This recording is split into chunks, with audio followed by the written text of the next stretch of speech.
இந்த டாக்டர்கள் மாதிரி அடுத்த வருஷ விழாவில் இவங்களால காட்ட முடியுமாங்கிறதுல ஒரு சின்ன சந்தேகம் இருக்கு.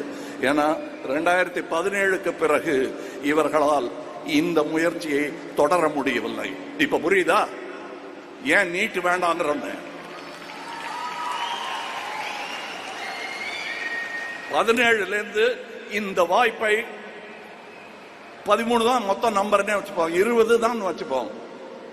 2017ஆம் ஆண்டு முதல் இன்றைய தேதி வரை இந்த மாதிரி அத்தனை பிள்ளைகளுக்கு கல்வி கிடைக்காமல் செய்து விட்டது இந்த சட்டம். அகரம் நினைச்சா ஒண்ணும் விட முடியாது. அந்த சட்டத்தை மாற்றி எழுதக்கூடிய பலத்தை தருவது கல்விதான்.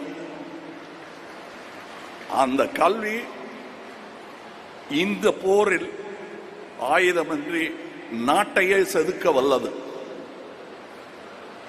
இது சர்வாதிகார சங்கிலிகளை, சனாதன சங்கிலிகளை எல்லாம் நொறுக்கி தள்ளக்கூடிய ஒரே ஆயுதம் இதுதான். நான் முதலிருந்து குற்றச்சாட்டு வைப்பதே நீட்டில் நடந்த தற்கொலைகளுக்கு accused number 1 Thiru M.K. Stalin, accused number 2 Udhayanidhi Stalin. இது நியூட்ரலான காவல்துறையா இருந்தா எப்பவோ புக் பண்ணி சொல்லி முடிச்சிருப்பாங்க. காவல்துறை நேர்மையாக நெடுநிலைமையா தமிழ்நாட்டில் இருந்திருந்தாங்கன்னா எப்பவோ இந்த 2 அரசியல்வாதிகள் மீது அக்யூஸ் நம்பர் 1, அக்யூஸ் நம்பர் 2, அதாவது தற்கொலையை தூண்டியதற்கு காரணவாதிகள் அப்படின்னு கிளியரா இருக்கு IPC செக்ஷன். ஆனா தமிழ்நாட்டில் காவல்துறை நியூட்ரலிட்டி இறந்துருச்சு. அதனால இன்னைக்கு இந்த மாதிரி பயணம் எல்லாம் போறேன்னு கிளம்பி இருக்காங்க. ஏற்கனவே நான் சொல்றேன்னா போகட்டும். நான் ஒரு கேள்வி கேட்டேன், 2024 தேர்தலை நீட்டை வச்சு வச்சுக்கலாமான்னு நான் கேட்டிருக்கேன். 2024 தேர்தல் சனாதன தர்மத்தை வச்சுக்கலாமான்னு கேட்கும்போது ஓடிட்டாங்க.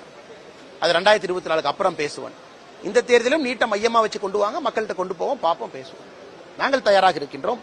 நீட்டு தேர்வை மையமா வச்சு பாரதிய ஜனதா கட்சியை பொறுத்தவரை எங்களுடைய ஆட்சியை மையமா வச்சு கொண்டு போறோம். நீங்க நீட்டை மையமா வைங்க, வச்சு கொண்டு வாங்க, பேசுங்க.